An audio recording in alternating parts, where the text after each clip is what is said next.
2023 budget predictions के अनुसार मेरे तो सीधे 4 लाख से ज्यादा पे टैक्स बचने वाला है। आप भी वीडियो देखिए, जाने ये क्या बदलाव हैं और कैलकुलेट करेंगे साथ मिलके आप कितना टैक्स बचा पाएंगे। जय हिंद दोस्तों, मैं आशीष आपका अपना इन्वेस्टमेंट एडवाइजर स्वागत करता हूं आज के वीडियो पे। आज हम बात करने वाले आने वाले बजट 2023 के प्रेडिक्शंस की, एक्सपेक्टेशंस की, और हम कैलकुलेट करने की कोशिश करेंगे इन बदलाव से हमारा कितना फ़ायदा होगा। 1 फरवरी को हमारे फाइनेंस मिनिस्टर ये बजट प्रेजेंट करेंगी। ये बजट बहुत ही महत्वपूर्ण होने वाला है काफ़ी वजहों से। इस बजट में लिए हुए डिसीजंस नींव रखेंगे आने वाले समय में किस प्रकार भारत एक इकोनॉमिक और फाइनेंशियल सुपर पावर की तरह इमर्ज होगा।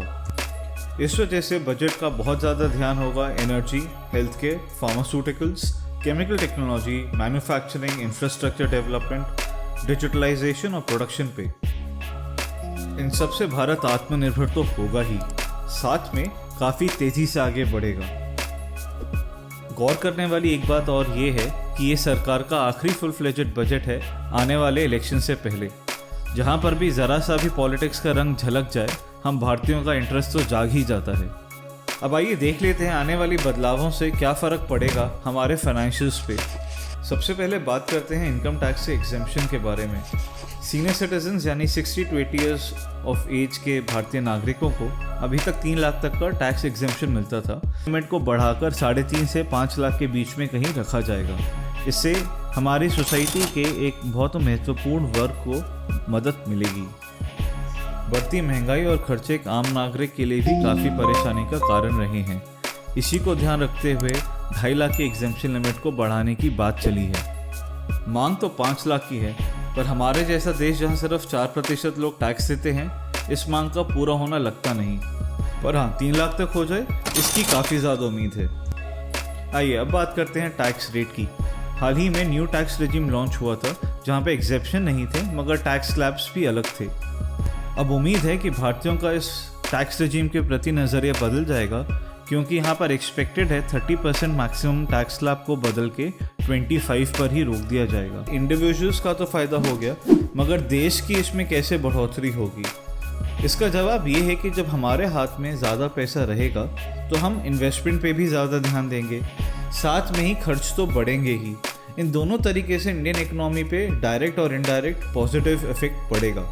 आइए अब हम बात करते हैं सेक्शन 80C टैक्स डिडक्शन की। इस सेक्शन के अंतर्गत हम PPF, EPF, LIC, ELSS, NSE आदि पे जो इन्वेस्टमेंट करते हैं उसका टैक्स डिडक्शन के रूप में फ़ायदा उठाते हैं। इसकी लिमिट अभी तक 1.5 लाख रही है और न्यू रेजिम पे तो ये सेक्शन एग्जिस्ट ही नहीं करता। एक्सपेक्टेशन ये है कि इसकी लिमिट 1.5 लाख से 2.5 लाख तक बढ़ा दी जाए और न्यू टैक्स रेजिम में भी इंट्रोड्यूस करा जाए। हाउसिंग लोन डिडक्शन की अगर हम बात करें तो ये अभी तक लिमिटेड था 2 लाख तक, और वो भी सिर्फ पुराने टैक्स रेजिम में। नए टैक्स रेजिम पे ये क्लॉज एग्जिस्ट नहीं करता। पिछले काफ़ी समय से प्रॉपर्टी रेट्स बढ़ते जा रहे हैं, इन्फ्लेशन भी काफ़ी हाई है और हाउसिंग लोन्स भी काफ़ी एक्सपेंसिव है। तो ये प्रपोज करा जा रहा है कि एटलीस्ट इतना करना चाहिए कि जो इंटरेस्ट लॉस हो रहा है उसको सेट ऑफ कर सके। एक नज़र अब हेल्थ इंश्योरेंस प्रीमियम्स पे।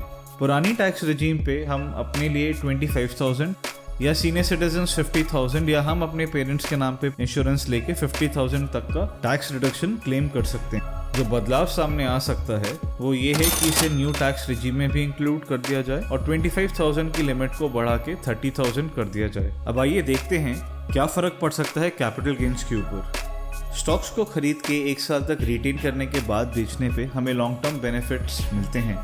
इसी तरीके से रियल एस्टेट और इंफ्रास्ट्रक्चर इन्वेस्टमेंट ट्रस्ट पे ये ड्यूरेशन 36 मंथ्स की है, यानी 3 साल। प्रपोजल ये है कि इसको भी रिड्यूस करके 12 मंथ्स कर दिया जाए, यानी 1 साल कर दिया जाए, ताकि पैरिटी आए। इसी तरह से डेट म्यूचुअल फंड को भी 3 साल तक होल्ड करके रखना पड़ता है before long term capital gains के बेनिफिट मिल सकें। उम्मीद ये है कि इसको भी रिड्यूस करके 24 मंथ्स कर दिया जाएगा। इक्विटी या इक्विटी बेस्ड म्यूचुअल फंड्स को 1 साल पे बेचने के बाद 1 लाख रुपए तक टैक्स एग्जेम्पशन मिलता है। इसको 1 लाख से बढ़ा के 2 लाख करा जा सकता है। आप अभी तक वीडियो पे बने हैं, मतलब आपको पसंद ज़रूर आया है। इसको प्लीज़ लाइक और चैनल को सब्सक्राइब करिए ताकि अपडेट्स आप तक पहुंचते रहे।